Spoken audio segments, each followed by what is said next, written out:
je reviens à ce que je dis.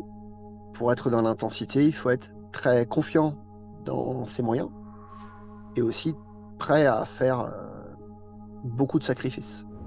C'est s'étirer, c'est boire ce qu'il faut, c'est manger ce qu'il faut en dehors des entraînements, c'est être prêt à broyer du noir pendant quelques semaines si ton entraîneur te fait pas confiance, c'est ne pas lâcher tout de suite, etc., etc. Et puis le conseil que je peux donner aussi, c'est que en parallèle de ton projet sportif, qui est très aléatoire, qui est très très très difficile à réaliser, tu dois avoir un plan B. Il y a quelque chose qui me titille encore, c'est le contrat pro. Vous avez quel âge quand vous touchez votre premier contrat professionnel? J'ai 26 ans.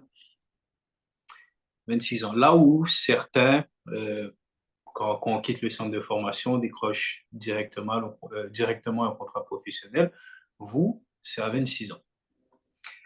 Est-ce qu'il y a des moments, et je pense surtout à quand vous étiez en National 2, où vous vous dites, non, je vais arrêter, ça sert à rien, ou au contraire, vous êtes toujours battu pour le décrocher?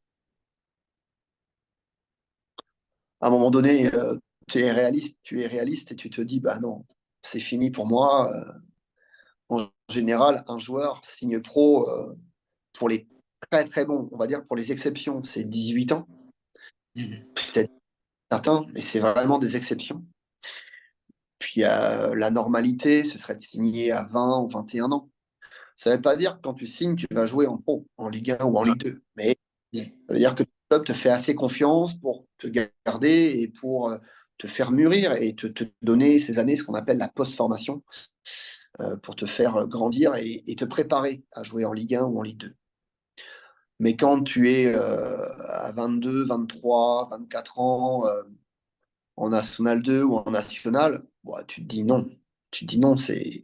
Et c'est la raison pour laquelle je me mets à étudier, je me mets dans des formations en parallèle du foot. C'est toujours mon truc, mais puis je veux jouer au plus haut niveau possible. Donc si c'est la National 2, bah, c'est la National 2. Si c'est le National, tant mieux.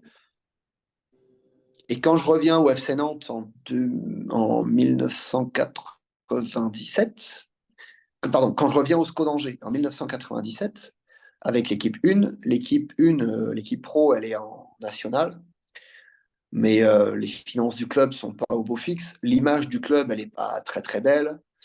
Le club est donc descendu sportivement de Ligue 2 en nationale, donc c'est difficile, quoi. C'est difficile. Ouais. Néanmoins, ça reste quand même le club pro d'une ville moyenne de France, d'environ 250 000 habitants. Et dans ma tête, je me dis, c'est pas vrai que ce club-là va rester en national. Il y aura un moment donné, ça va remonter, quoi. Donc j'ai cet espoir-là, mais à titre personnel, je me fais garder d'illusions sur est-ce que le foot va me faire vivre. Il va peut-être falloir que je compte sur d'autres moyens pour ramener de l'argent à la maison. Mais mon rêve de gosse de jouer devant du monde, dans des tribunes bien garnies, je l'ai toujours en tête. Et, et voilà. Donc,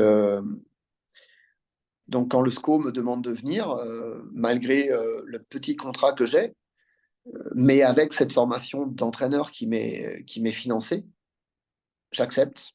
Et puis, bah, je m'entraîne tous les jours. Et puis, je fais du mieux possible tous les jours. Au départ, je ne suis pas dans les petits papiers du coach. Je suis très, très souvent remplaçant. Puis finalement, je fais une vingtaine d'apparitions en match. Bon, c'est le minimum de ce que j'étais en droit d'attendre, mais en même temps, c'est peut-être mon niveau de l'époque. C'est peut-être comme ça que le coach me voit et je dois l'accepter. Mais ça ne veut pas dire que je veux pas plus. Ça veut juste dire qu'à ce moment-là, je suis peut-être pas capable de donner plus. Et puis, bah, je m'accroche. Puis bah, voilà. Et c'est l'année suivante euh, où on a un nouveau coach, on a un nouveau groupe de joueurs et on joue bien. Enfin, on joue bien. On démarre la saison de manière très difficile. Je crois que nos 7 premiers matchs, c'est 6 défaites et un match nul. Et à partir de ça, de ce mauvais début de saison-là, alors autant vous dire que quand on perd à Angers, il n'y a pas 18 000 spectateurs dans les tribunes, hein, il y en a Ouais. plutôt 1500, 2000 qui veulent bien prendre de leur temps sur leur famille pour venir voir le pauvre SCO d'Angers se débattre dans les bas-fonds du classement de national. Et c'est plus le Euh, même qu'aujourd'hui. C'était pas le même non, qu'aujourd'hui. pas le même qu'aujourd'hui, mais voilà, donc on a cette réalité-là. Et puis au fur et à mesure de la saison, bah, tu commences à gagner des matchs, l'équipe prend confiance, nous, on prend confiance dans notre équipe, et en fait, on finit pas si loin que ça des meilleures équipes à la fin du championnat. Et l'année d'après, donc là, c'est mon année c'est 99-2000, Mhm. où on, on garde le même groupe de joueurs, on change de coach, on surfe toujours sur les bonnes choses que notre coach nous avait inculquées l'année d'avant, notamment dans la manière de jouer, dans la manière de ressortir le ballon, dans la manière d'attaquer. En revanche, le coach qu'on a là à cette période-là nous, comment dire, nous inculque une manière de défendre plus forte, plus efficace. Et alors, on garde notre manière d'attaquer. On est plusieurs du FC Nantes à se retrouver dans cette équipe d'Angers en national. On est plusieurs du FC Nantes à s'être côtoyés au FC Nantes. Et donc, les codes communs que les coachs du FC Nantes nous avaient inculqués, on les retrouve, nous, entre nous. Ok.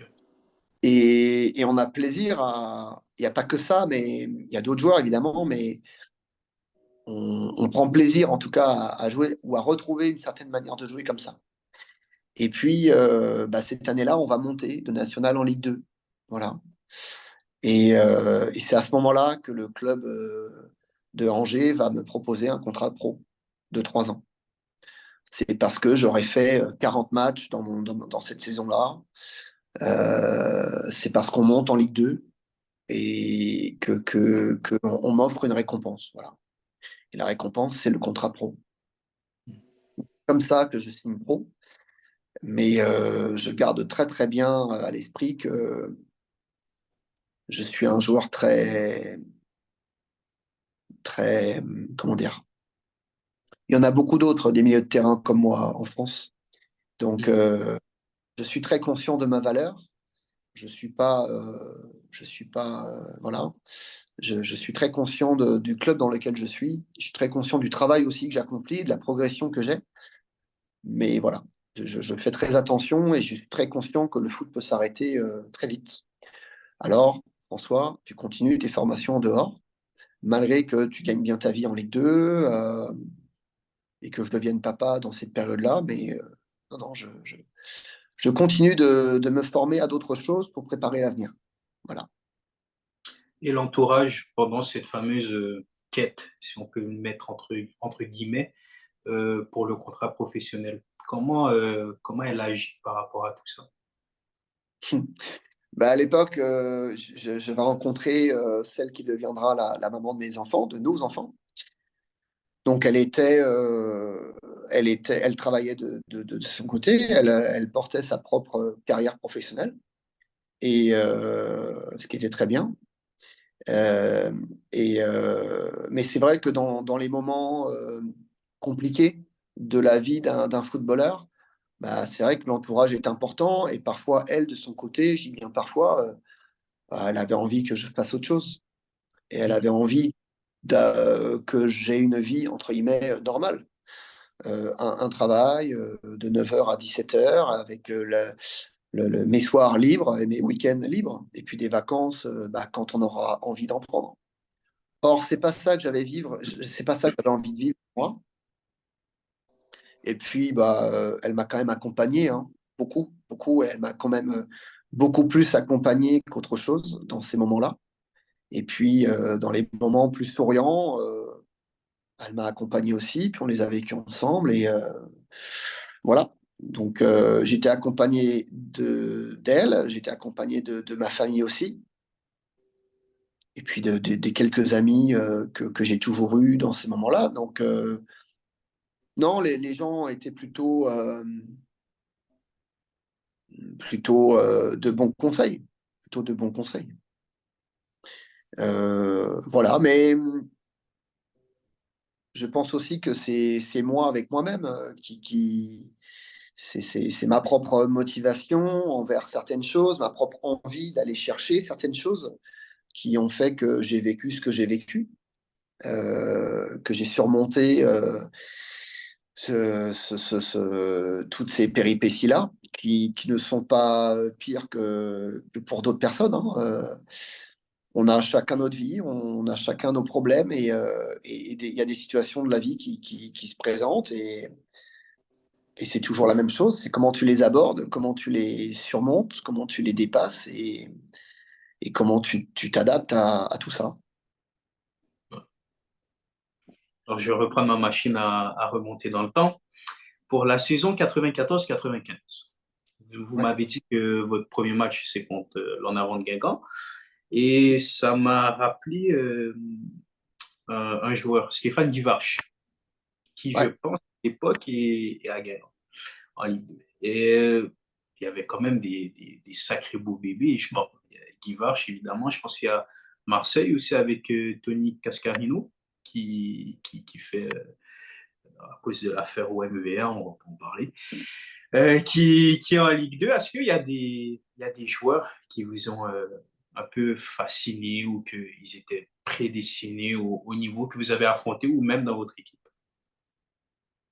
Alors, je rigole, Nick, parce que on parle vraiment d'une époque qui est hyper lointaine. Je, je, euh, J'entends déjà des joueurs rigoler, de joueurs qu'ils ne connaissent pas du tout.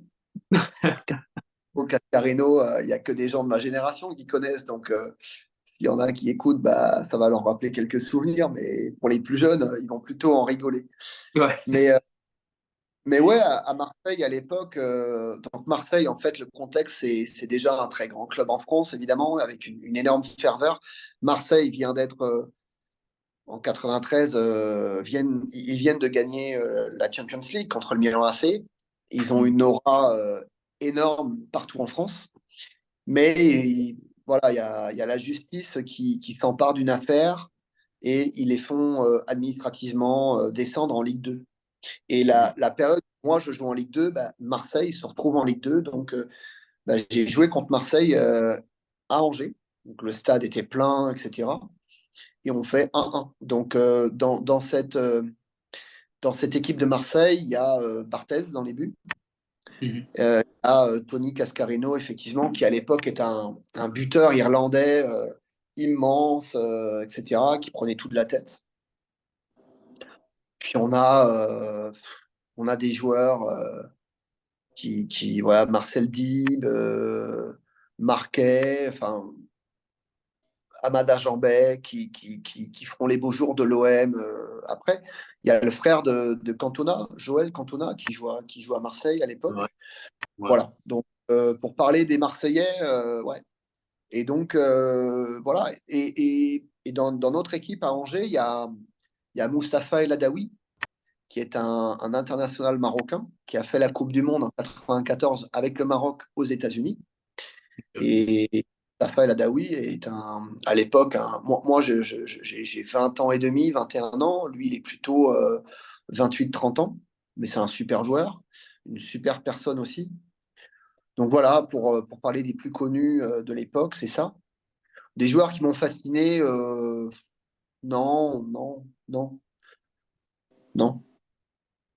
Il y avait évidemment des très bons joueurs, les Guy Varche, Rouxel, qui jouent à l'époque à Guingamp.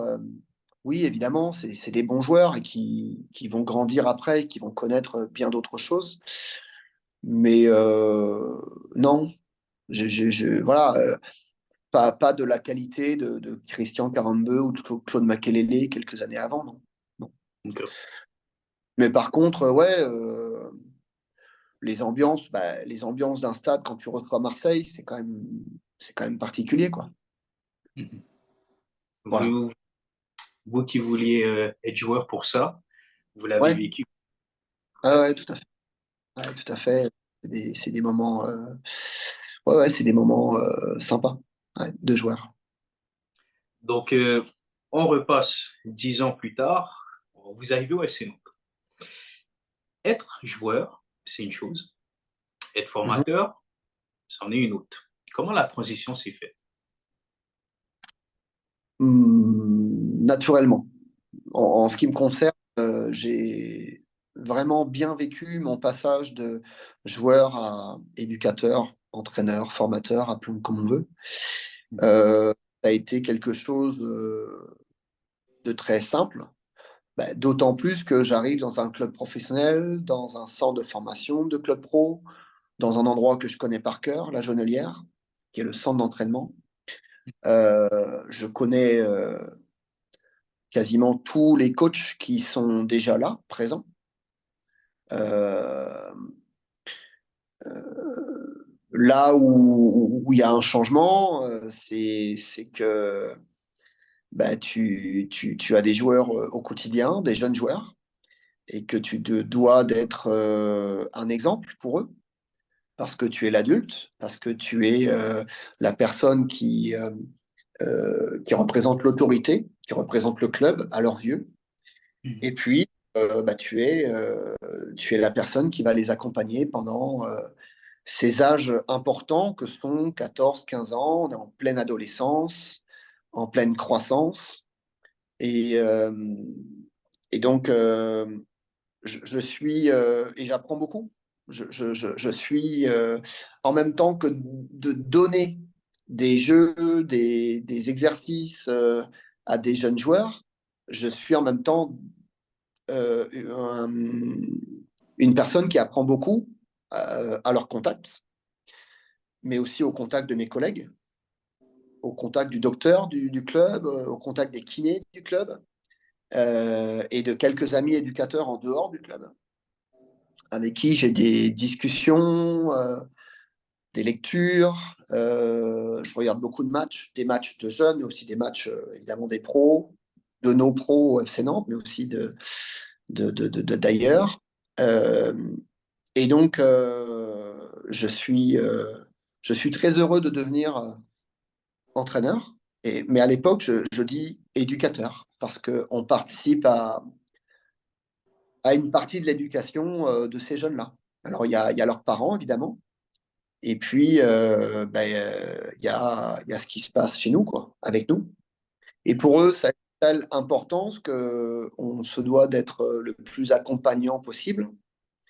On se doit d'être le meilleur possible, à essayer de tout anticiper, de minimiser la part de hasard pour que eux puissent devenir les meilleurs possibles, tout en Mhm. sachant que à 14-15 ans, ils sont encore loin de signer leur premier contrat professionnel et que nous, dans notre perception, on doit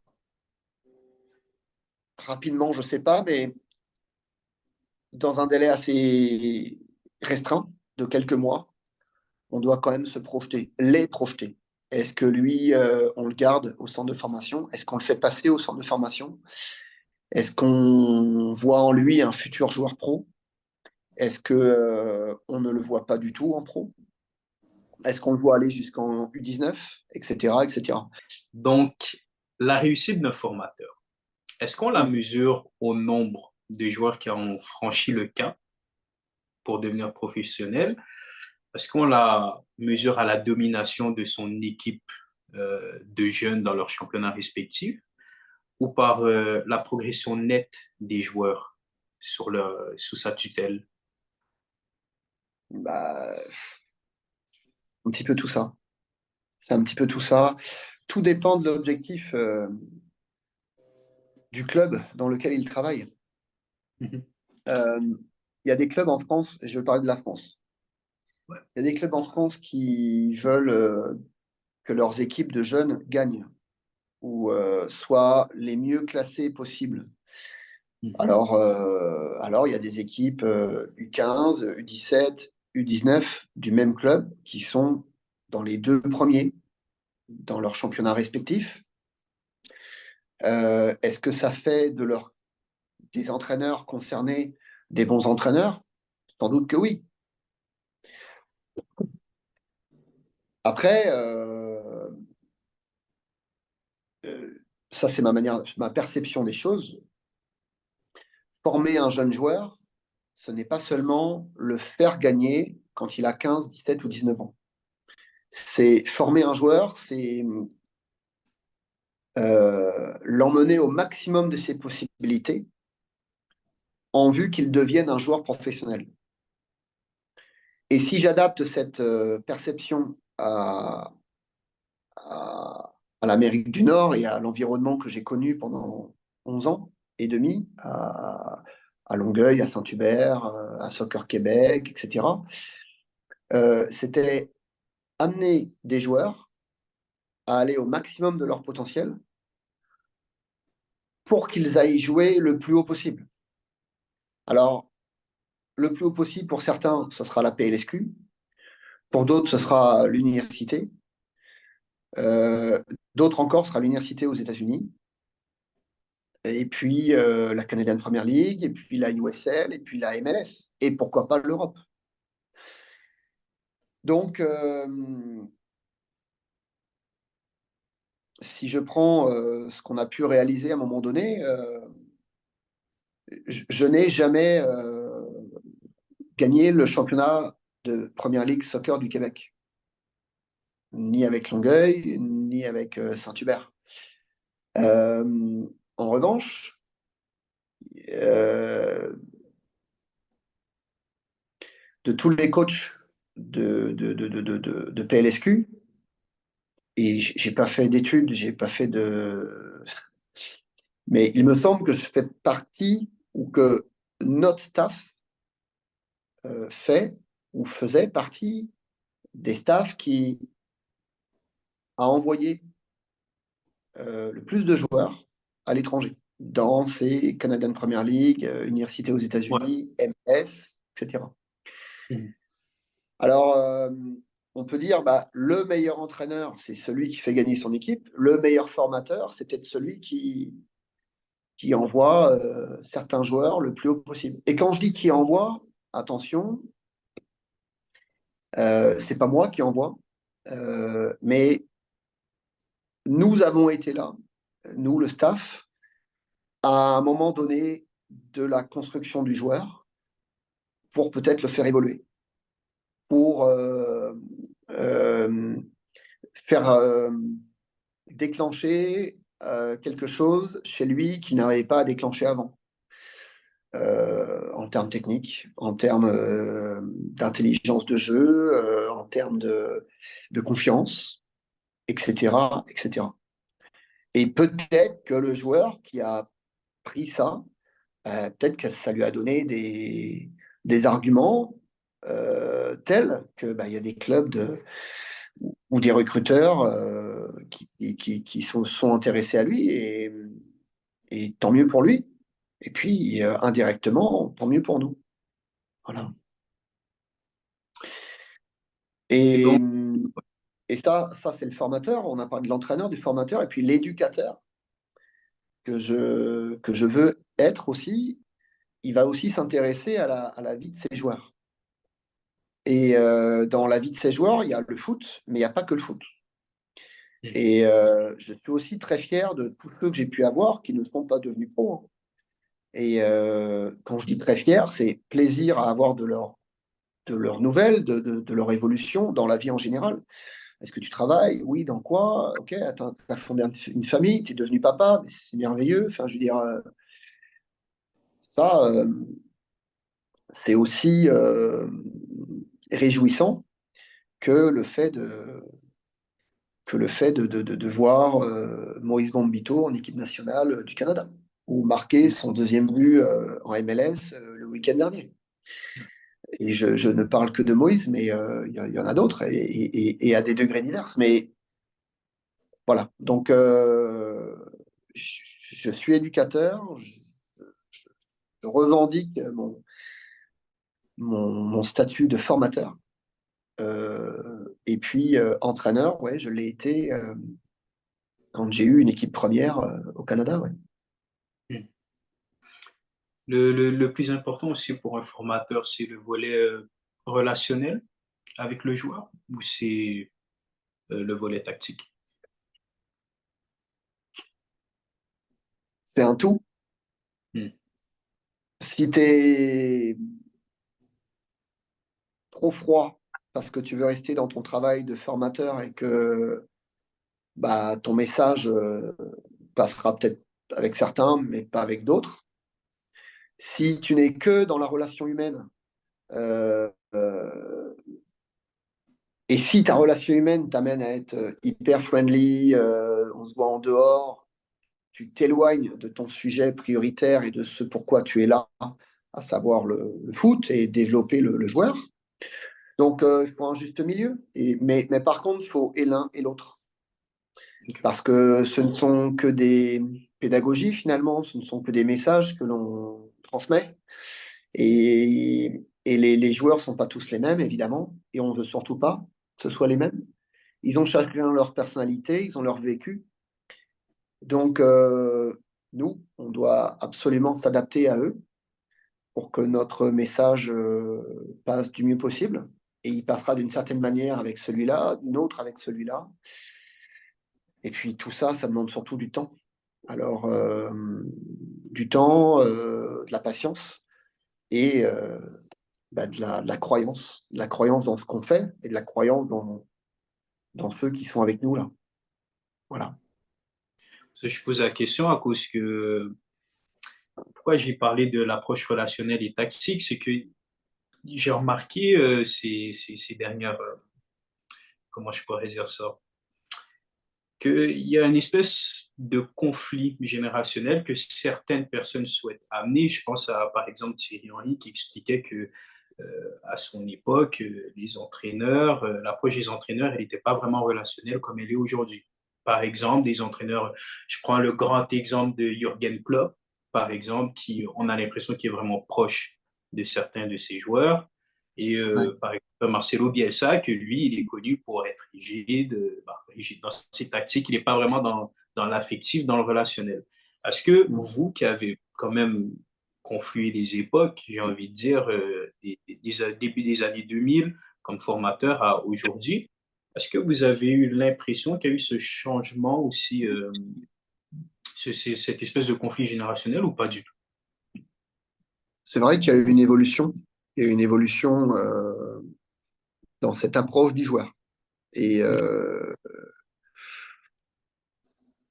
bon, c'est clair que on a observé une manière d'approcher le joueur différente ces dernières années au plus haut niveau. Okay. Bon, et après, on parle toujours de la personnalité des uns et des autres. Il y a des coachs qui ont plus cette fibre-là que d'autres. Bon, je pense que la main sur l'épaule d'un joueur qui ne joue pas, comme de celui qui joue et qui vient de marquer un triplé, je pense qu'elle est importante. Mhm. Et quand on se met à la place du joueur, je pense que tout le monde va venir congratuler celui qui a mis le triplé. Celui qui est remplaçant ou qui joue pas, ça va peut-être être moins le cas. Et surtout, la petite main du coach, elle va être sans doute un peu plus précieuse pour celui-là dans ces moments-là. Et tout ça reste une affaire de management, d'approche du métier. Quand on est éducateur, formateur, entraîneur, on, on fait du management. Donc il y a le terrain, il y a la partie terrain, puis il y a la partie relationnelle avec les joueurs. Et celle-là, elle n'est pas facile. Et enfin, elle peut être facile dans certaines situations avec certains types de joueurs, elle peut être moins facile dans d'autres. On peut aussi se tromper, nous les coachs, mais l'idée, c'est qu'on se trompe le moins possible. Quand on est payé pour ça, c'est notre métier. Donc l'idée, c'est de devenir meilleur aussi dans ce métier-là. Et à titre perso, bah là encore, ce sont les joueurs qui t'apprennent aussi beaucoup.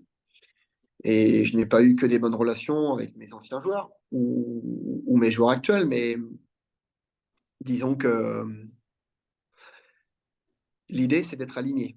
Et être aligné, c'est que les intérêts des uns correspondent aux intérêts des autres. Très très dur dans le foot d'aligner les objectifs personnels avec les objectifs collectifs, mais le coach, il est le garant de ça. Et puis ce qui va guider aussi euh,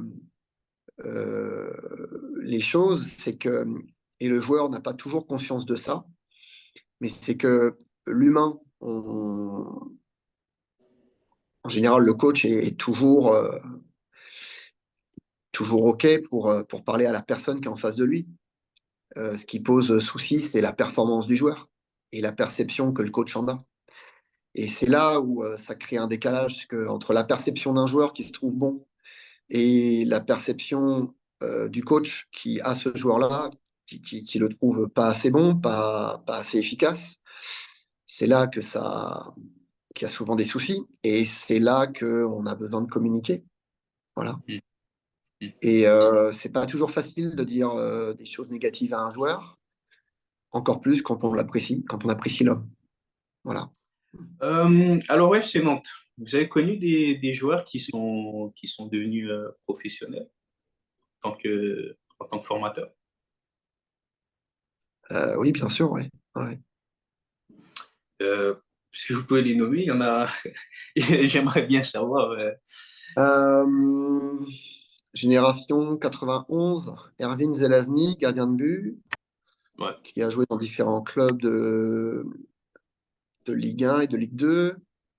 Chakar Aladur, international Mauritanie, qui lui aussi a eu un parcours en Ligue 1 et en Ligue 2. Alors Mm. Chakar, lui, était plutôt un joueur de côté. Il jouait excentré droit en U14, U15 et il est devenu pro comme plutôt un défenseur latéral droit ou gauche, ça dépendait. Ouais. Et puis Adrien Trebel, qui est de la même génération, né en 91. Alors Adrien a été formé au FC Nantes, milieu de Mhm. terrain, gaucher, très bon techniquement, très, très joueur. Et il a fini sa carrière à Anderlecht Ouais. en Belgique, en passant par le Standard de Liège. En 92, Jules Iloki est passé pro. Et puis d'autres joueurs alors, qui n'étaient pas à la préfo, mais que j'ai côtoyé lors des tournois, etc. Donc Kofi Gigi, qui joue encore en Italie, défenseur Ouais. central. Ouais. Et, euh, et Maxime Dupé, un gardien de but qui est à Gardien de but. Anderlecht maintenant, qui a joué à Nantes et qui a joué à Toulouse également. Génération 93, Jordan Verretou est passé pro, Mhm. donc il joue à l'OM, qui a été à l'AS Roma, qui a joué à Saint-Étienne, à Aston Villa, à la Fiorentina, qui a été en équipe de France. Mhm. Euh, Génération, je crois que j'en oublie pas en 93, mais c'est possible que j'en oublie là. Ah oui, 92, il y a également Loïc Nego bah, Ah, qui joue au Havre ouais. maintenant. Voilà. Qui était pas à la préfo, mais qui est passé en fin de saison pour faire des tournois, etc., qui est rentré au centre de formation ensuite. Génération 94 avec Abdoulaye Touré, qui est Mhm. au Havre. Il a marqué un penalty le week-end dernier au Parc des Princes. Léo Dubois, qui joue actuellement en Turquie, mais qui est passé par l'Olympique Lyonnais et l'équipe de France. Il a fait des matchs de Champions League. De Nantes. Voilà. Et puis Valentin Rongier, qui joue actuellement à Marseille, alors qui est blessé depuis longtemps, mais qui lui aussi est en train de faire une magnifique carrière entre Nantes et l'OM. Mhm. Des matchs de Champions League, des matchs d'Europa League, etc. 95, alors Dylan Nguene est passé pro, mais en Écosse. Et génération 96, Percy Prado est passé pro à Nantes, mais il a joué quelques matchs, mais ça n'a pas été plus loin. Et je crois que c'est tout. Nassim Badri, un gardien de but, Anthony Walongwa, défenseur central. ont été des joueurs qui ont peut-être signé un contrat pro FC Nantes, mais sans vraiment jouer en Ligue 1. Ok. Euh, voilà pour la France. Et puis, j'ai également eu l'occasion de recruter un jeune joueur qui s'appelle Michael Cantave. Michael est canadien, originaire de Ottawa au départ. Il est Ouais. venu jouer 2 saisons au FC Nantes, dont une avec moi. Et quelques années plus tard, Mickey est un joueur de Canadian Premier League. Il a joué longtemps en Espagne dans les divisions D3, D4. Il est international haïtien. En jeune, il a été international canadien. Et aujourd'hui, il est international haïtien. Voilà. Vous vivez bien à Nantes, j'imagine, quand même. Quel a été l'élément déclencheur qui a fait que vous quittez le club? J'étais plus trop en accord avec la direction sportive. Après 6 ans de responsable de la préformation et de l'école de foot. Mhm. Donc en 2005, j'arrive et en 2011, fin de contrat. Et puis voilà, des divergences d'idées. Donc mon responsable de l'époque ne souhaite pas me conserver, me renouveler. Et moi, je suis un peu dans le même, avec le même sentiment. Donc ça s'arrêtera au FC Nantes. Voilà, tout Donc, simplement. vous êtes un peu dans la direction sportive de la formation du FC Nantes. Qu'est-ce qui vous fait venir ici au Québec? Bah, écoutez, c'est très simple. Ça fait 2 ans que les 2 années d'avant, avant de venir à Montréal, ça fait 2 ans que l'idée de travailler à l'étranger, dans le football à l'étranger, me trotte dans la tête. Et ça fait 2 ans que j'en parle avec ma conjointe. Et puis, bah, à un moment donné, moi, je deviens donc libre après le FC Nantes. Elle, de son côté, dans sa propre profession, elle devient également libre. Son contrat de Mhm. travail s'arrête, ou plutôt elle décide d'arrêter. Et donc, on se retrouve disponible pour vivre un projet, pourquoi pas à l'étranger. Et c'est au Québec, à Longueuil, qu'il y a une proposition de travail.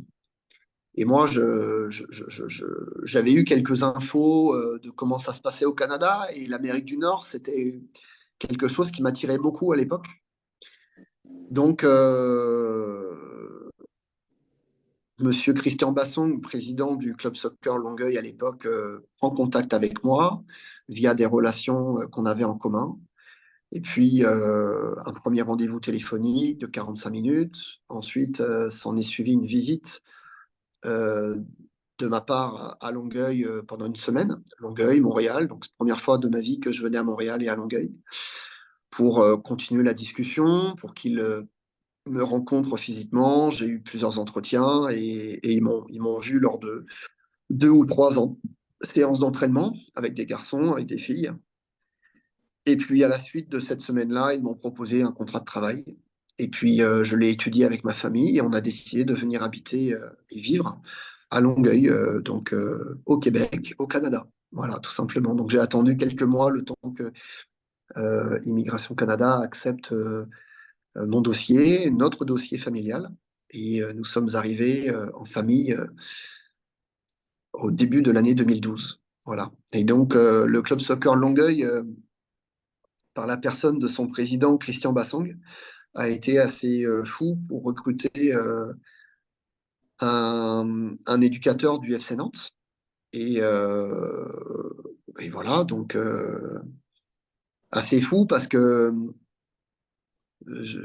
c'est arrivé après, quand Anthony Rimasson et Gilbert Bayat sont venus à Longueuil. Mais il y a quand même très très peu d'entraîneurs de clubs pro français qui sont venus dans les clubs québécois. Donc, lui devait être assez fou et motivé pour le faire, c'est-à-dire convaincre un entraîneur de venir dans son club amateur. Et moi, de mon côté, j'avais une bonne dose de motivation et d'adaptation pour commencer une nouvelle vie. une nouvelle vie de personne, de parents et une nouvelle vie d'entraîneur en fait. Voilà. Donc, vous débarquez à Longueuil avec quel Mhm. poste? J'étais directeur technique du club soccer Longueuil. Est-ce que vous pouvez un peu expliquer les tâches de directeur technique pour l'Audima?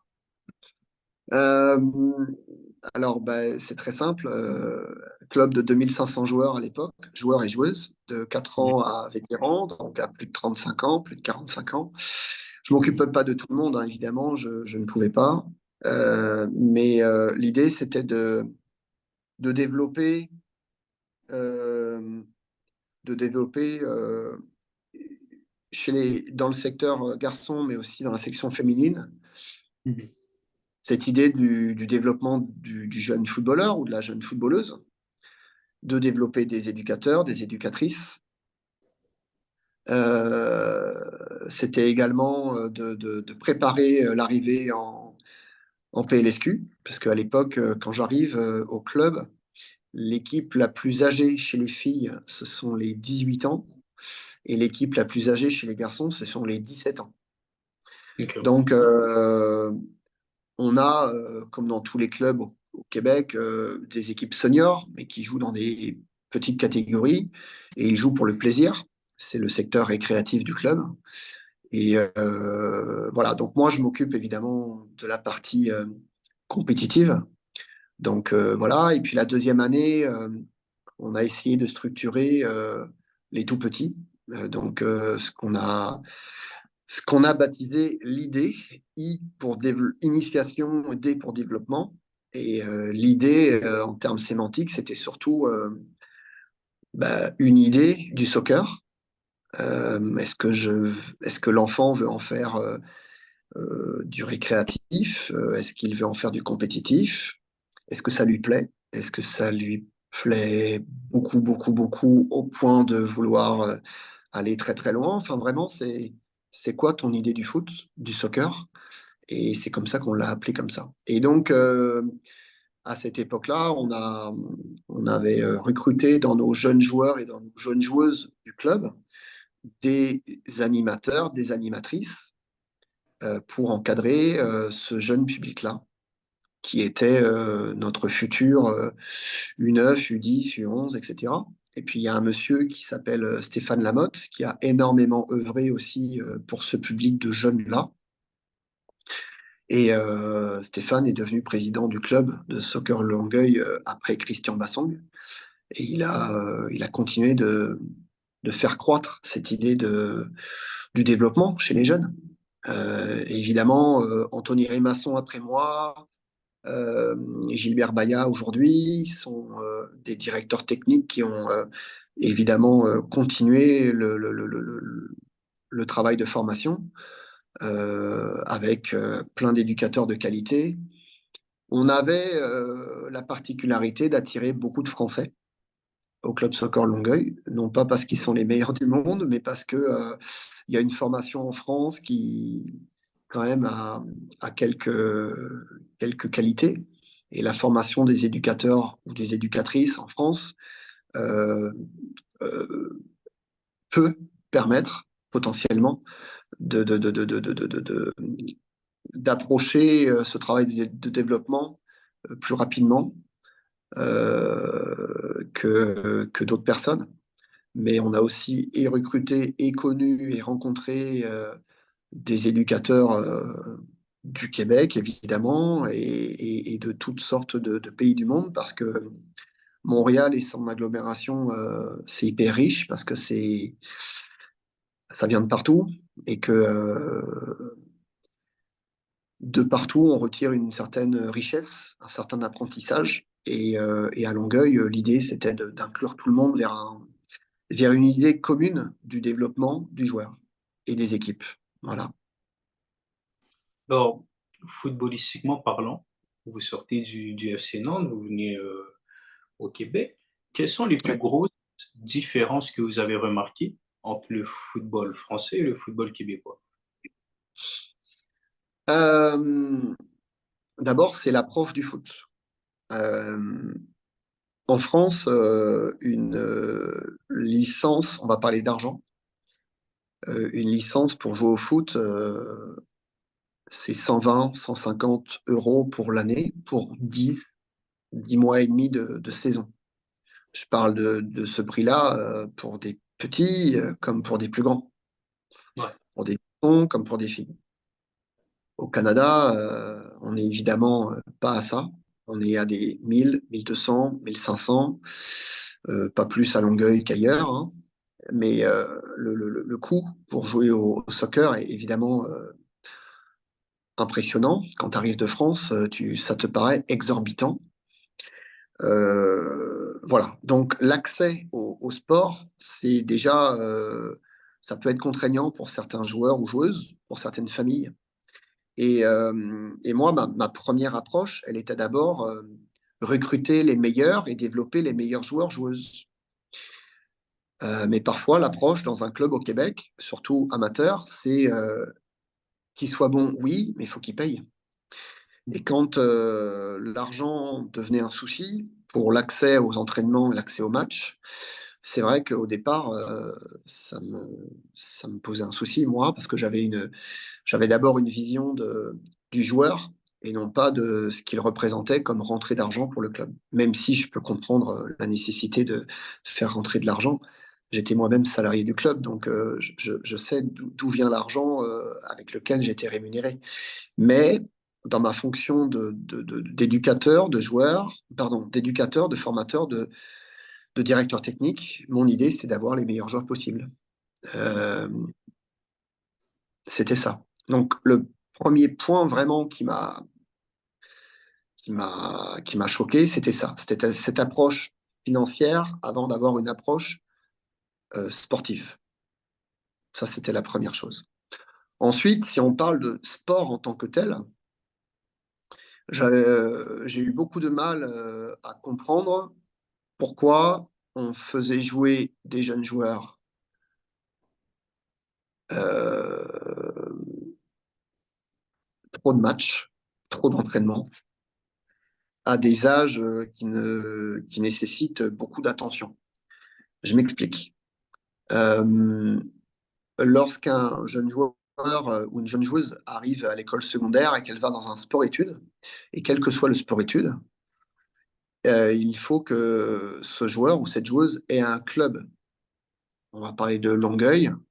Et le sport-études de Longueuil, dont dépend Longueuil, bah, il y en a deux. Il y a deux Mortagne à Boucherville et il y a le sport-études au Collège français. Les deux sont, on va dire, chapeautés par l'association régionale de la Rive-Sud. Et je ne remets pas en cause du tout ça, c'est très très bien. Là où ça m'interpellait, c'est qu'à partir de cet âge-là, à partir de l'entrée dans un sport-études, le jeune joueur ou la jeune joueuse fait déjà 5 entraînements semaine, alors qu'en France, ce joueur-là ou cette joueuse-là en avait maximum 3. On enlève des heures de cours chaque après-midi. On enlève 2 heures de cours chaque jour à un élève d'un sport-études, sachant qu'au Québec, 5, 6 ans plus tard, il aura très très peu de chances de devenir professionnel. Donc Ouais. on enlève des heures d'anglais, d'histoire-géographie, enfin peu importe la matière, à des joueurs ou à des joueuses qui ont très très très très peu de chances de devenir professionnels dans le soccer. Et là, ça m'interpellait. Je me dis, on enlève quelque part une manière de passer des diplômes à des joueurs qui ne seront sans doute pas professionnels. Encore pire chez les filles, puisque le débouché professionnel au Québec, au Canada, pour les filles, quasiment en néant. Donc ça, c'était des choses qui m'interpellaient. En France, à l'époque, et toujours aujourd'hui, on fait tout pour que les élèves suivent du mieux possible leur scolarité, parce qu'on sait très très bien que l'issue de devenir pro est improbable, hyper difficile. Donc on le sait tellement bien qu'on se dit, bah, mettez de l'investissement aussi dans vos études et on ne va pas vous enlever 10 heures de cours par semaine. Parce qu'on sait que dans 5 ans, dans 10 ans, vous aurez quand même peu de chances de devenir pro. Tant mieux si vous le devenez, mais si vous ne le devenez pas, vous ne pourrez pas nous reprocher de vous avoir enlevé 10 heures de cours par semaine via X années par an, fois 5 ans de secondaire. Donc, ces 10 heures-là par semaine, etc., etc., ce nombre d'heures de cours manquées, on ne veut pas que vous les manquiez parce que si vous ne devenez pas pro, vous aurez des chances de passer un bac ou d'aller à la fac, à l'université, etc., etc. C'était ma réflexion. Et bien sûr, j'ai compris l'intérêt d'enlever des heures de certaines matières au profit du foot. Il y a une question de motivation pour éviter le décrochage scolaire, etc. à un certain âge. J'ai compris tout ça, on m'a expliqué. Il n'en demeure pas moins que ça m'interpellait quand même. Donc il y avait ce souci financier versus le regard sportif, et il y avait cette organisation des sports-études qui m'interpellait. Ensuite, avec Longueuil, j'avais émis le souhait de mettre un sport-études en place, mais pour les joueurs de Longueuil. Et puis, j'ai compris que c'était un peu compliqué pour un club de créer ça. Ça ne l'est pas en France. Au Québec, ça l'est. Et je me suis dit, plus il y aura de sport-études au Québec, qu'ils soient administrés, chapeautés par des associations régionales ou par des clubs, mais je me suis dit, plus il y en aura, et plus les joueurs seront, et les joueuses seront bien ou mieux formés, mieux développés. Bon, ça, c'est compliqué à mettre en place, je m'en suis aperçu. L'autre chose qui m'a interpellé également, je suis désolé, je suis assez long sur le sujet parce que j'ai pas mal de choses à dire. Non, non, c'est très bien. L'autre chose qui m'a interpellé, qui est toujours le cas, c'est cette manque d'harmonisation, ce manque d'harmonisation entre le calendrier scolaire, je parle des sports-études avec le sport civil, mais surtout du sport collégial universitaire avec le sport civil, Ouais. avec les clubs. Et là, c'est ça a été le plus gros chantier pour moi sur le plan pédagogique, technico-tactique, athlétique, prendre soin des joueurs blessés. Parce que quand vous avez un joueur ou une joueuse qui arrive dans un collège, qui est entraîné par un coach ou une coach, sans doute très très bien entraîné par un staff, mais qui le même soir va à son entraînement de club, entraîné par d'autres très bons éducateurs ou éducatrices. Je me demande comment le jeune homme ou la jeune femme de 17 ans jusqu'à 20-21 ans, parce qu'au collégial, on peut jouer jusqu'à 20-21 ans, comment il, le joueur, ou elle, la joueuse, en plus de ses heures d'études, en plus de sa vie, quoi, de leur travail, pour gagner un petit peu d'argent, comment ces athlètes font pour performer autant avec leur équipe de collège qu'avec leur équipe civile. Mm. Pourquoi ils prioriseraient l'un plutôt que l'autre? Et à l'université, on retrouve les mêmes contraintes. Et je sais que les règles ont évolué cette année concernant les joueurs universitaires qui jouent dans les équipes de PLSQ, mais pendant 11 ans et demi, ça a été un vrai casse-tête pour moi, parce que je voulais que les joueurs et les joueuses se développent. Alors, j'ai passé beaucoup plus de temps avec les garçons qu'avec les filles, mais ça a été la première raison pour laquelle je me suis investi dans un collège antique, et que j'ai tenté d'harmoniser, moi, à mon petit niveau, les heures d'entraînement des joueurs que j'avais sous ma coupe. Donc l'idée, c'était de recruter les meilleurs joueurs possibles, de les inviter à venir dans le collège où je travaillais, où j'entraînais, de les inviter dans le club où j'entraînais, et d'harmoniser leur semaine entre leurs cours, que je connaissais, puisque j'étais au collège Annecy, leurs entraînements, que je maîtrisais parce que j'étais l'entraîneur du collège Annecy. Et quand ils faisaient, par exemple, 3 entraînements pendant l'hiver au collège, ils en faisaient 2 au club. Et ça s'inversait, 3 ou 4 en club versus un au collège, l'été. Et avec cette harmonisation, on tentait d'avoir entre 3 et 5 entraînements tout au long de l'année pour les meilleurs joueurs possibles qui n'étaient pas dans un club pro. Mhm. Et c'est cette quantité d'entraînement qui se mariait bien avec leurs heures de cours et leurs heures de travail, qui a fait que on a pu développer certaines qualités chez eux. Et, et eux, bah, pour ceux qui voulaient bien fonctionner et bien avancer, ça leur a permis d'aller plus loin dans leur potentiel, tout simplement. Mais cette idée-là, qui paraît simple, hein,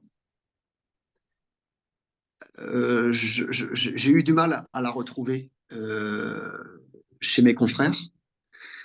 Je sais qu'il y a des gens qui sont complètement convaincus de cette mise en place et de cette harmonisation entre le foot scolaire et le foot de club civil. Ouais. Mais la mettre en place, c'est quelque chose de très très compliqué. Donc, mis à part Sandro Grande, qui a pu mettre ça du côté de Laval quand il était aux Étoiles de l'Est et à Montmorency, Mon pension, ouais. mis à part Samir Grib, qui à Québec a réussi à mettre ça, et du côté de Saint-Jean-sur-Richelieu, certains éducateurs de qualité qui ont mis ça en place. Il y a peut-être eu là récemment des clubs et des collèges qui se sont affiliés pour justement harmoniser les heures de cours avec les heures d'entraînement, mais surtout rendre plus qualitatif la qualité de nos entraînements, la qualité du jeu. Mais c'est compliqué. C'est compliqué, c'est compliqué, c'est compliqué. Et je trouve ça dommage parce que ça ne permet pas, ou pas assez, à des joueurs de progresser et d'aller au plus haut niveau, voire au très haut niveau. Je trouve ça dommage. On va en revenir sur cette période de Annecy.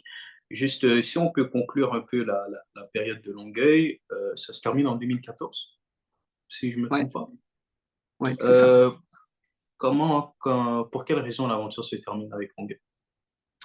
Alors, c'est une période où 2012, quand j'arrive au Québec, je découvre un nouveau métier. Mhm. Euh, J'étais à Nantes responsable d'une structure préformation école de foot. Je manageais environ 20-25 éducateurs, éducatrices de l'école de foot. Donc de U6 à U15, à U14. U15, c'était moi qui m'en occupais. Donc voilà, mais c'est quand même un nombre réduit d'éducateurs, d'éducatrices et de joueurs. Et puis, voilà. Alors que quand j'arrive au club comme directeur technique du club soccer Longueuil, j'ai une partie administrative énorme que je ne mesure pas au départ. Je tiens à rester un entraîneur, donc je tiens à animer des séances toujours. J'aime mes joueurs, je veux les faire progresser en tant qu'entraîneur, en tant qu'éducateur sur le terrain. Et puis, je prends à cœur effectivement le fait comment dire, de manager mes collègues, mes adjoints, adjointes de l'époque, vers un Mhm. projet qui est le développement des jeunes joueurs en vue qu'ils jouent le plus haut possible, le plus loin possible. Et, et plus ça va, et plus je veux faire de haut niveau, moi.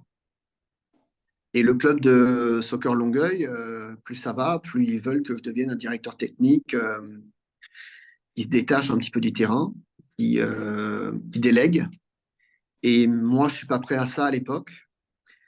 Très honnêtement, il y a des choses dans mon travail que je néglige, dont je n'ai plus envie. Voilà, tout simplement. Et plus ça va, et plus je veux me concentrer sur les meilleurs joueurs ou les meilleures joueuses, mais vraiment l'élite. Et quand tu es directeur technique, tu dois t'occuper de tout le monde. Et moi, à partir de ce moment-là, je suis plus en phase avec ce qu'attend mon conseil d'administration. Et logiquement, ben, ils ont décidé de se séparer de moi. Donc, je crois que c'est en mai 2014, ils décident de me licencier. Et puis voilà. Donc, sur le coup, évidemment, je le prends mal. C'est la première fois de ma vie que je perds un emploi de cette manière-là. Psychologiquement, c'est pas facile. Je me remets beaucoup en question. Mon ego, mais aussi qu'est-ce que je vais faire? Est-ce que je veux continuer à vivre au Québec dans cette situation-là, dans ce foot-là, dans ce soccer-là? Que je suis fait pour ça. Je regarde si je regarde vraiment si je peux faire d'autres choses dans la vie que entraîneur de soccer. Voilà, c'est une situation qui est compliquée pour moi. Et comme toutes les autres épreuves que j'ai pu rencontrer dans ma vie professionnelle ou dans ma vie de personne, ben je m'adapte, je réfléchis, puis je trouve d'autres solutions. Donc voilà. Alors, la, la, la- ma seule satisfaction en fait du moment, c'est que à défaut de pouvoir vivre cette saison 2014 avec la première équipe PLSQ, eh bien, ce sont mes collègues Mathieu Ruffier et Jérémy Fatine, pour ne parler que d'eux, euh, qui, euh, qui vont reprendre le flambeau sur le plan technique et qui vont continuer le travail. Gilbert Baya, l'actuel directeur technique de Longueuil, est déjà dans le club en tant qu'éducateur, mais aussi en tant que gardien de but de l'équipe PLSQ.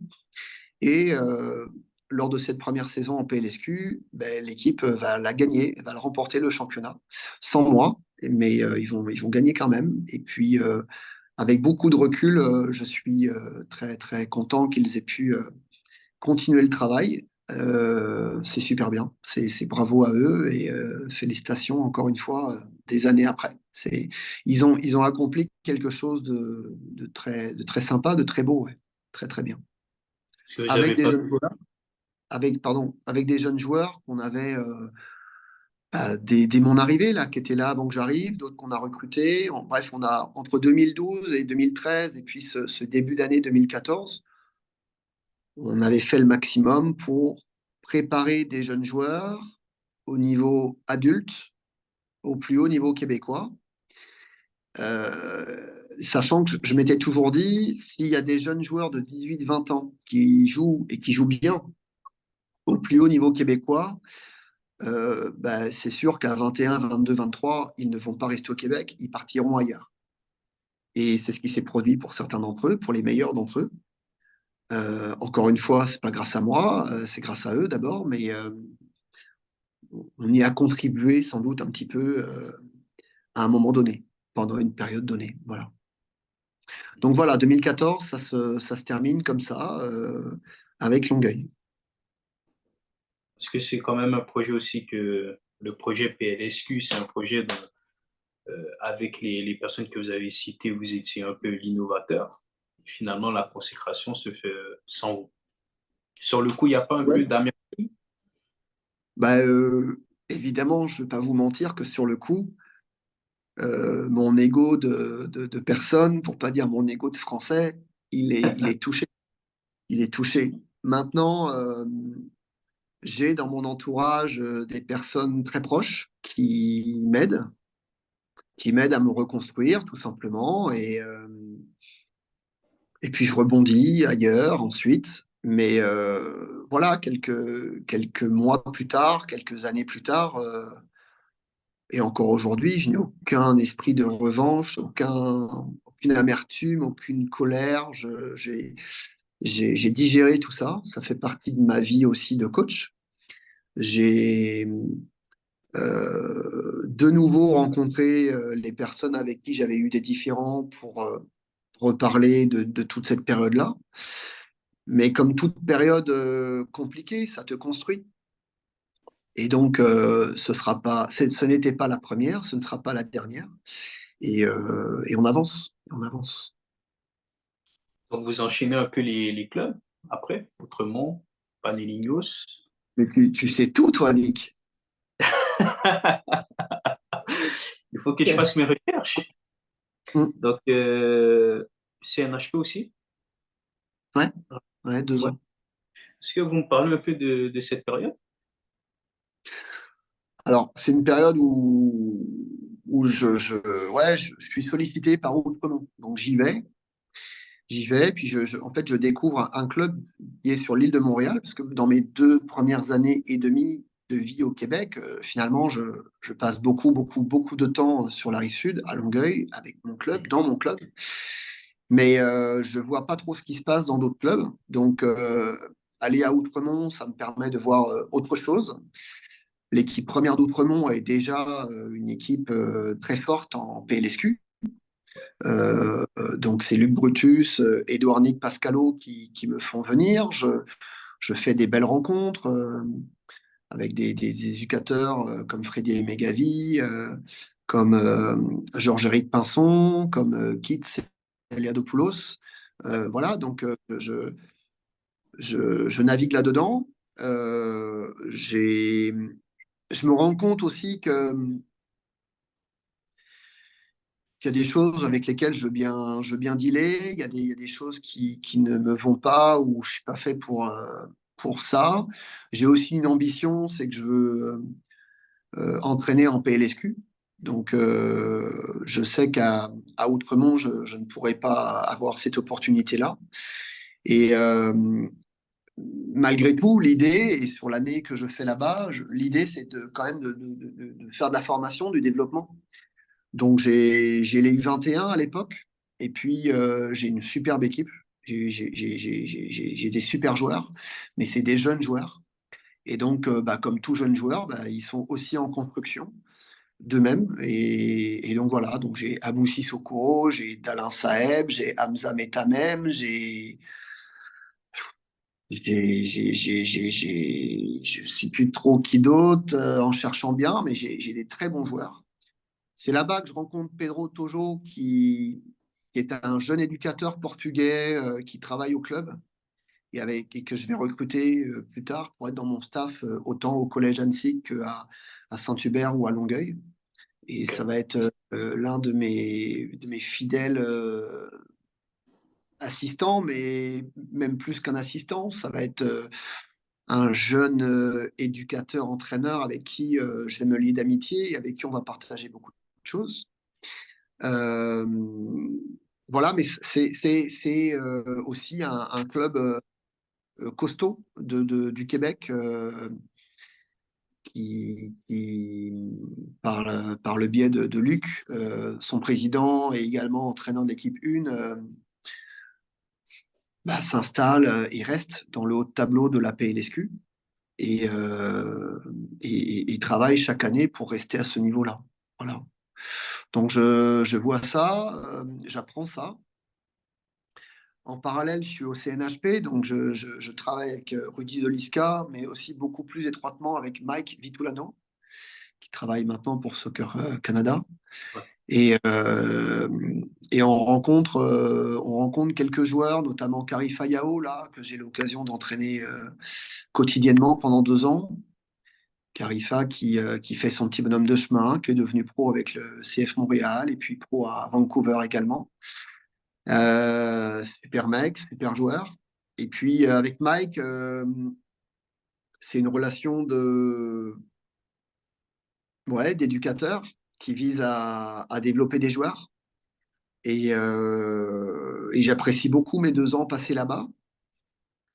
Euh, et dans ma deuxième année au CNHP, où je suis aussi l'entraîneur de l'équipe du Québec, bah, c'est pareil. Je travaille avec un certain nombre de joueurs. Là, c'est la génération des 2000, 2001, un petit peu 2002. Je Ok. côtoie de loin les 98, 99, mais ça, c'est plus Mike qui s'en occupe. Et là, ouais, il y a quand même des joueurs comme Balou qui sont là, qui ont au CF Montréal après. Euh, il y a quand même ouais, tout un groupe de jeunes joueurs recrutés de partout au Québec qui sont là avec des rêves plein leur tête. Et puis, bah, certains comme Carifa iront là-haut, d'autres n'auront pas cette opportunité. Et pourtant, il y a de la qualité dans ces jeunes joueurs-là. Euh, et puis oui, ma deuxième année au CNHP, en fait, je ne suis plus à Outremont. je vais découvrir le club de Panellinhos, qui n'est pas très loin d'Outremont, mais qui est Mhm. dans un complètement autre environnement. Parc Jarry, là je vois beaucoup d'autres choses avec une autre typologie du public, des joueurs, des joueurs surtout, parce que je ne vois pas les filles là-bas à l'époque, avec un président charismatique, Andy Contogianis, qui a cette force-là et qui tient l'équipe première, pour pas dire le club à bout de bras, avec ses fidèles autour de lui. Et là, je rencontre des joueurs comme Mohamed Farsi, qui a 16 ou 17 ans à l'époque et que je fais venir dans l'équipe première un petit peu. Je vois Chris Novic, Ensa, qui joue maintenant en Suède, euh, et d'autres petites pépites de Montréal. Et là, par contre, alors autant Outremont est caractérisé par les gens qui habitent le quartier, donc un certain statut socio-professionnel. Ouais. Et là, à Panellinhos, je découvre l'opposé, le côté très très populaire de Montréal, mais très passionné de foot. Ça n'empêche pas qu'il y ait des passionnés aussi à Outremont, hein.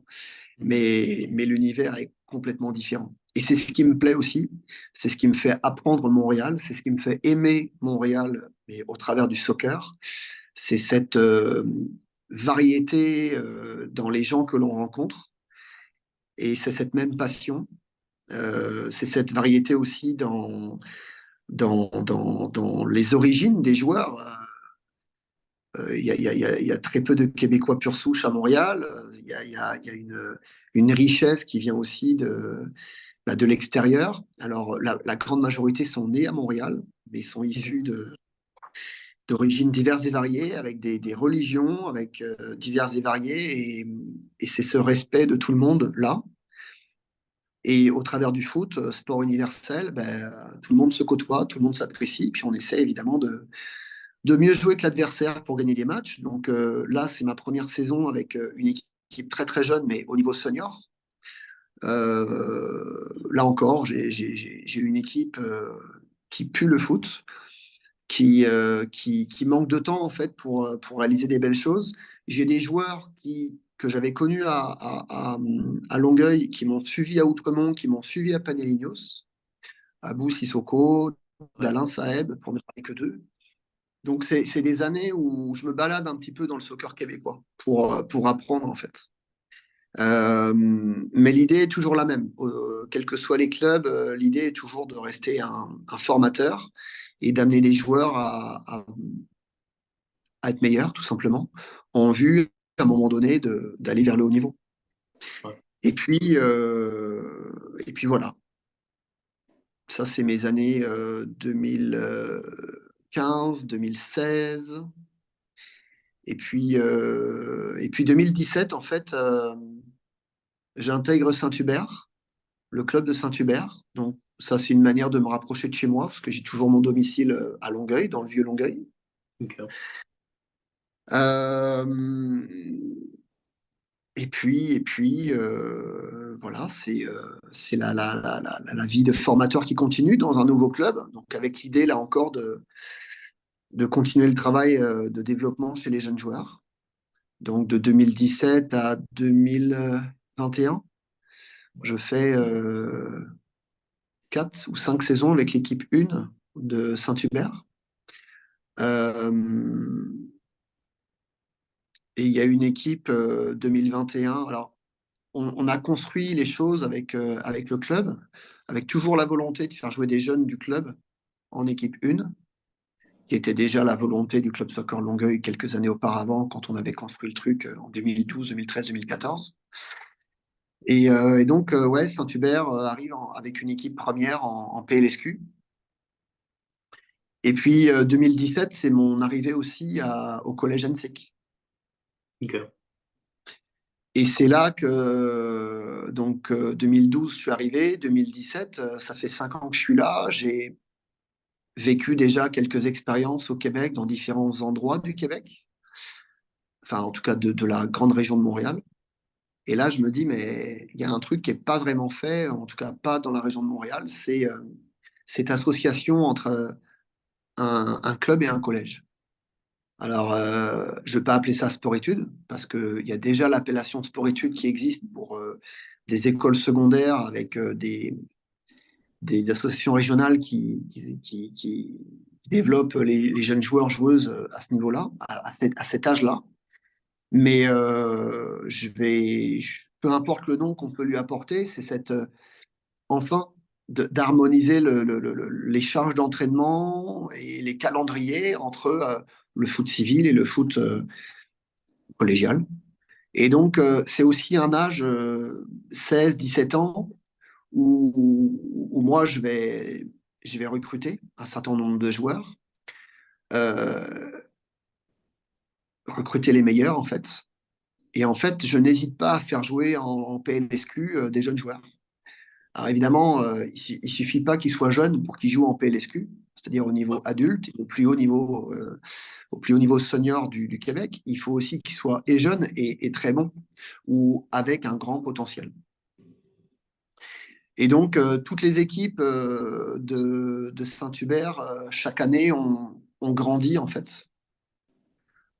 Et c'est là que le fait d'avoir des joueurs au collège et aussi en club, ou inversement, des joueurs en club et aussi au collège, bah, commence à porter ses fruits. Et c'est là que Abou Sissoko nous rejoint en PLSQ. Alors lui, il était déjà à l'université, mais c'est là qu'il commence à prendre une envergure importante. C'est là que Garvin Metoussala et Samuel Salter font leur premier pas en senior parce que eux, ils ont été formés avec Sandro Grande à Étoile de l'Est. Mais Étoile de l'Est, à l'époque, n'a pas d'équipe en PLSQ. Donc, pour continuer à grandir, euh, autant ils ont envie de venir à Saint-Hubert, autant moi j'ai envie de les avoir. Et puis je pense que Sandro, il a un petit rôle là-dedans. Il m'a fait une belle passe pour ces joueurs-là. C'est-à-dire que malgré leur jeune âge, Garvin et Samuel, il n'y a pas de problème, venez, vous êtes des bons joueurs. Et ils vont continuer de l'être après. C'est là que voilà, Charles Auguste de Saint-Hubert, Ludwig Amla de Saint-Hubert, qui a eu déjà un premier passage à Longueuil. Moi, j'avais déjà vu Ludwig Amla dès l'âge de 12 ans. Il était venu déjà jouer à Longueuil à 14 ans. Pour des raisons d'organisation familiale, il habitait loin. Il n'a pas pu continuer à Longueuil à l'époque, mais un petit peu plus tard, à l'âge de 17 ans, bah, Ludwig arrive à Saint-Hubert et moi j'y suis. Donc on se retrouve là. Super potentiel, Ludwig Hamelin, comme Garvin, comme Samuel, comme Charles-Auguste, euh, comme Abou. Euh, et au collège Annecy, j'ai Diadine Abzi, j'ai Pierre Lamotte, j'ai Mohamed Farsi, en plus de Charles-Auguste, en plus de quelques autres comme ça. Et en fait, le fait d'avoir ces joueurs dans les deux, euh, l'effet bien joué ensemble, l'effet mieux joué ensemble. Euh, Avec le championnat collégial d'Annecy, on commence à avoir des résultats au niveau provincial, et puis on va au championnat canadien de première année. Et même si on se prend une claque au championnat canadien, on finit 8e sur 8. Ça fait grandir les joueurs, qui ensuite grandissent au niveau provincial en PLSQ. Donc Momo Farsi et Diadine vont vers Blainville plutôt que vers Saint-Hubert ou autre. Mais peu importe, ils continuent de grandir là-bas. Charles Auguste, Evanson André, Ludwig Amla, euh, Wesley Wanger, Moïse Bombito, Quentin Bourget, Yann Poily, Saad Chaouki, tous viennent du côté du collège Annecy et en même temps au collège, enfin au club de Saint-Hubert. Certains y étaient déjà au club de Saint-Hubert et d'autres y arrivent. Mhm. On a des Jordi Carlegrand dans les buts, on a des Marc-Antoine Chaudry, on a des. Enfin, j'en oublie aucun, mais je vais pas tous les citer. Mhm. Euh, Antoine Henry, Olivier Josselin, enfin bref, des très bons joueurs. François-Xavier Blin. Euh, et puis il y a des Samuel Laplante qui viennent pas au collège, mais qui sont quand même à Saint-Hubert. Enfin bref, tout ça, à un moment donné, à Saint-Hubert, dans les années 2018, 2019. Alors encore une fois, on ne gagne pas le championnat PLSQ, mais tu sens bien que l'équipe fait partie des plus jeunes à jouer dans ce qui correspond à une division d'honneur R1 en France, mais avec quasiment que des joueurs de moins de 22 ans, quoi.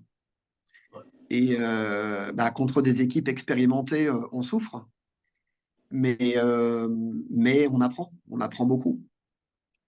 Et puis, certains commencent à nous quitter. Donc, Samuel part en France, Samuel Salter part en France, puis il revient aux États-Unis à l'université du côté de Los Angeles.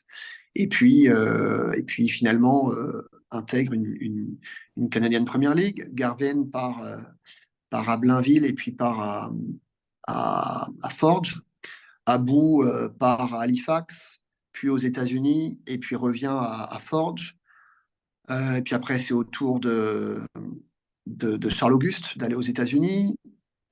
Et puis 2021, je me retrouve avec une autre génération de joueurs, donc des joueurs un petit peu plus jeunes, mais tout aussi talentueux. Donc je les ai cités tout à l'heure.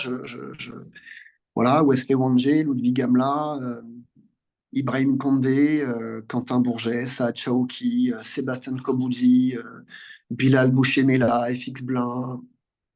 Euh, Ils sont encadrés par des joueurs un petit peu plus âgés comme Seni Camara, qui est actuellement l'entraîneur à Longueuil, comme Florian Masclet, comme Charles David Martel, comme Claude Hervé Diès. Ouais.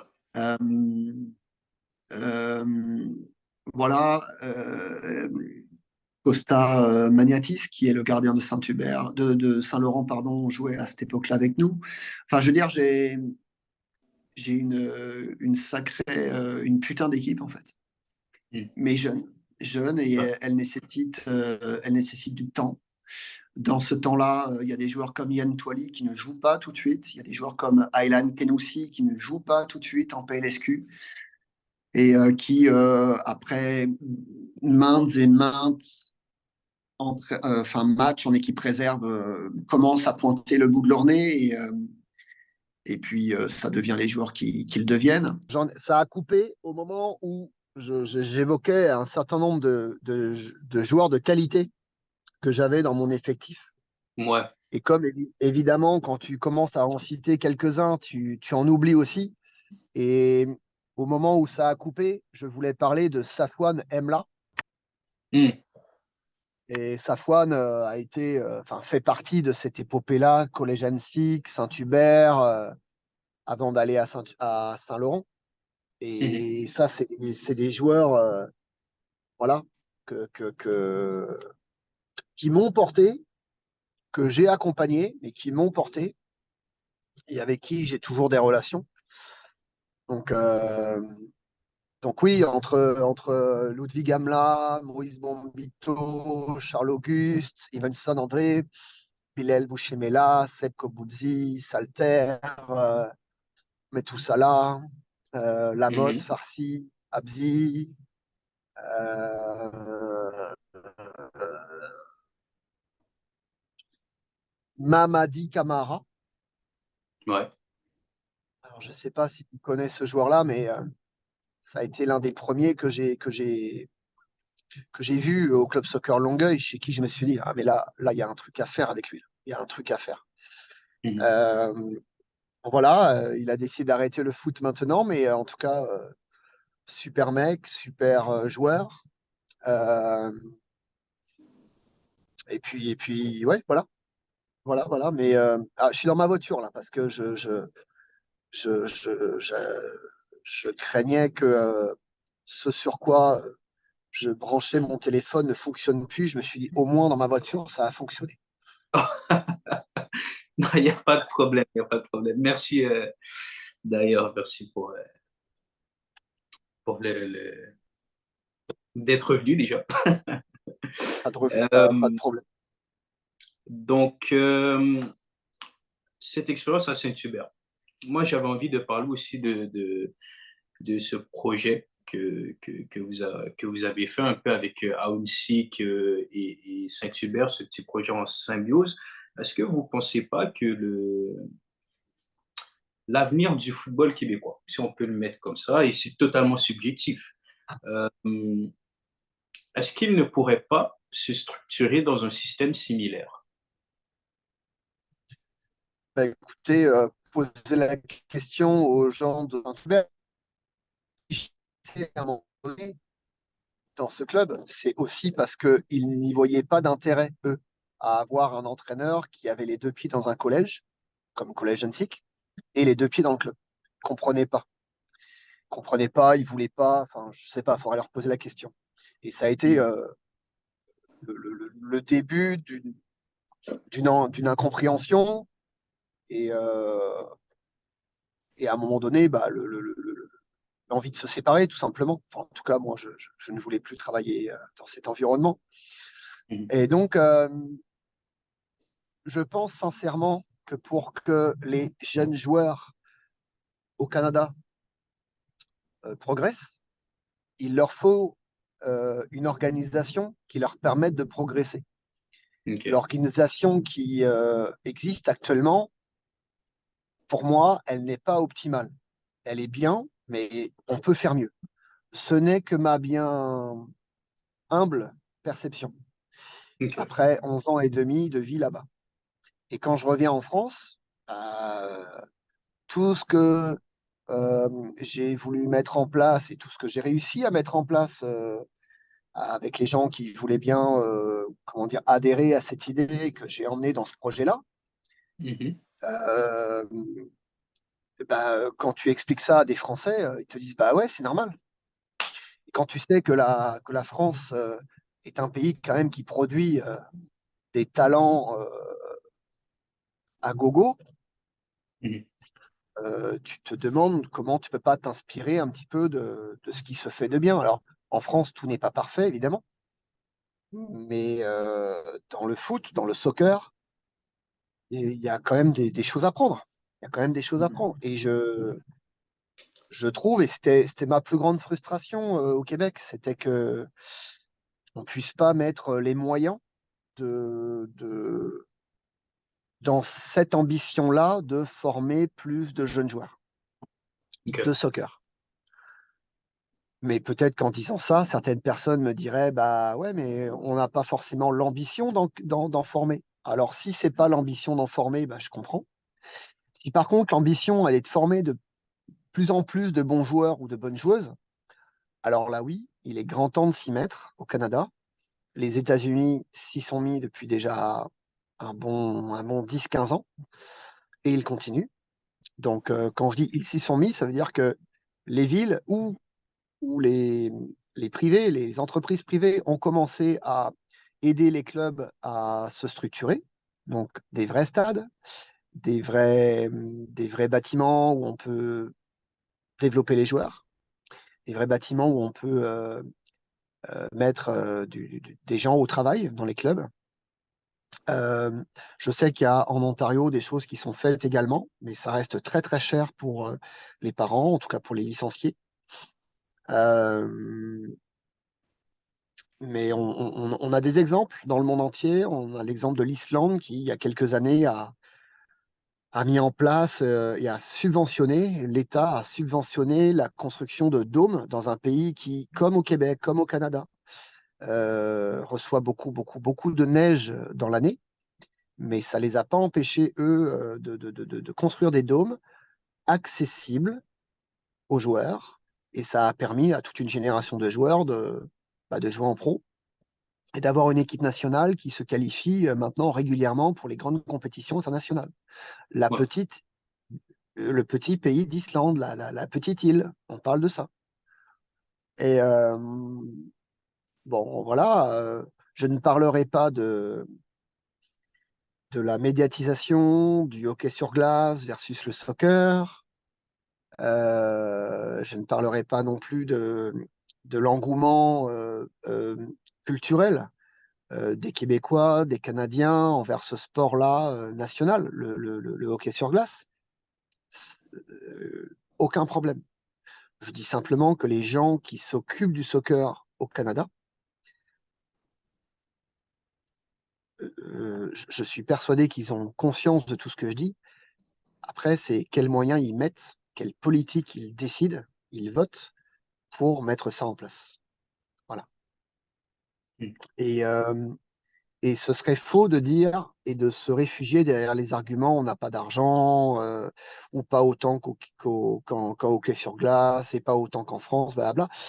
Ce serait faux parce que Tennis Canada a montré qu'une fédération pouvait, en 10 ans, euh, recruter et développer des joueurs qui vont s'installer dans le top 10 mondial, autant chez les garçons que chez les filles.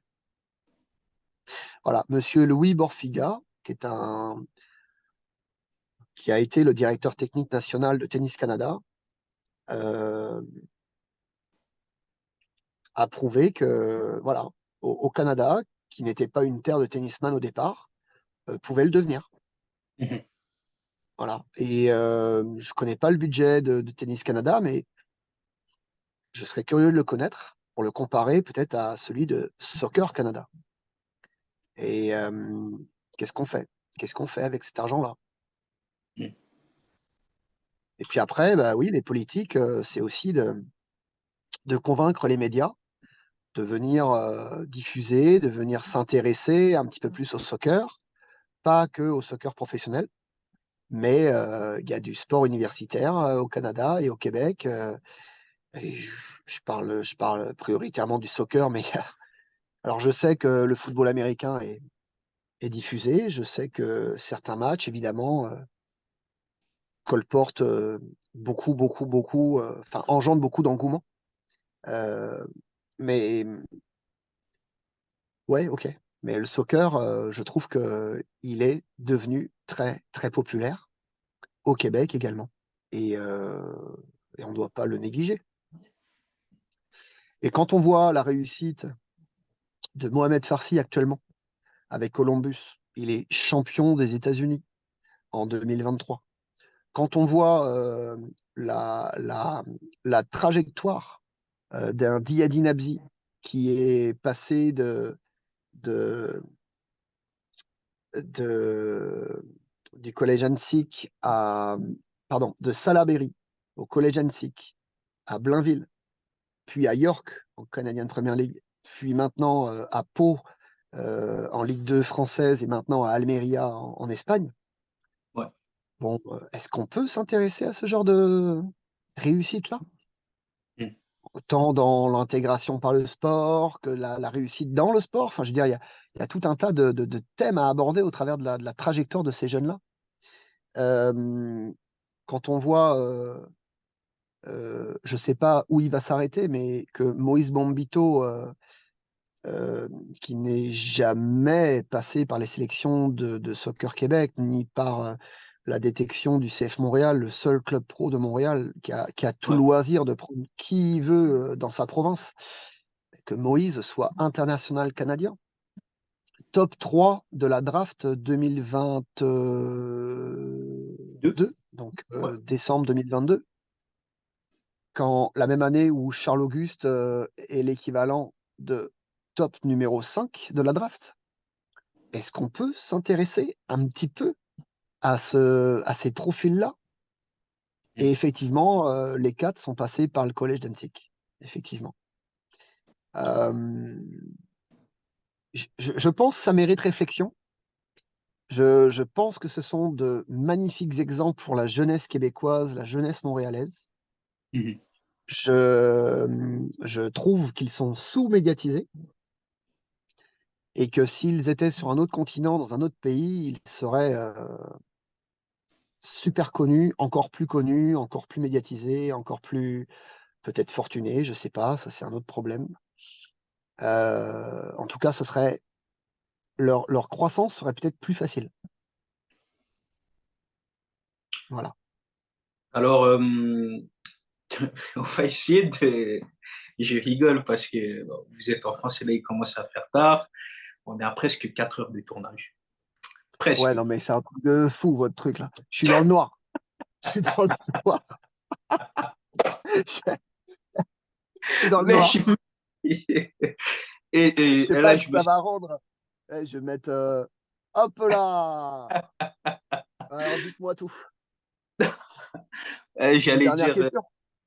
ah, oui, oui. Bon, on n'a pas le temps de... Bon, oui, mais non, mais on va un peu vous laisser parce que le temps presse aussi pour vous. On va sauter un peu votre retour à Longueuil. On a parlé un peu de votre arrivée à Lorient. Donc, on va sauter à la conclusion. J'ai pris l'habitude de demander à mes invités s'ils avaient un conseil à donner aux jeunes joueurs québécois qui souhaitent devenir professionnels. Quels seraient ces conseils?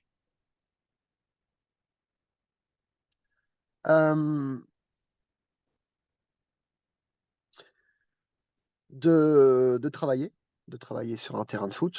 Je parle aux jeunes joueurs, hein, et aux jeunes joueuses.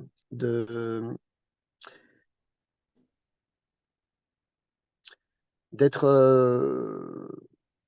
Comment dire? C'est l'intensité qui va faire la différence entre la manière de jouer d'un Nord-Américain, pardon, et d'un Européen. Et l'intensité, elle va venir en même temps que sa soif de réussir.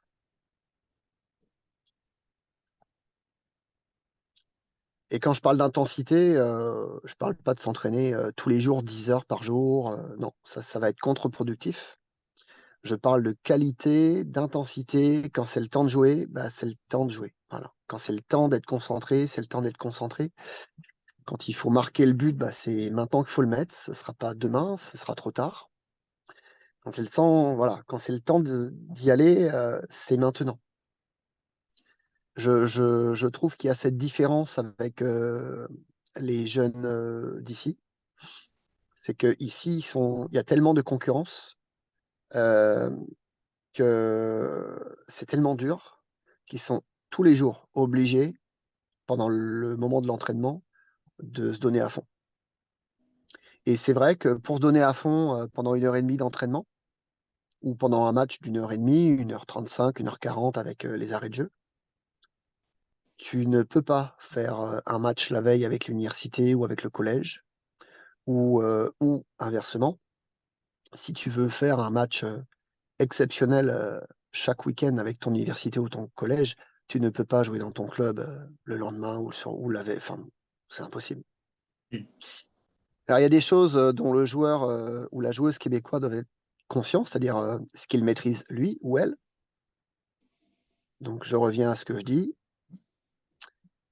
Pour être dans l'intensité, il faut être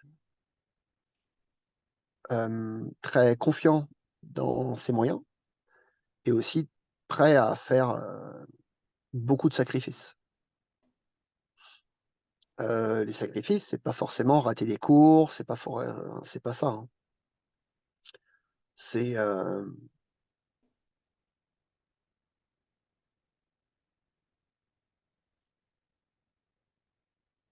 c'est s'étirer, c'est boire ce qu'il faut, c'est manger ce qu'il faut en dehors des entraînements, c'est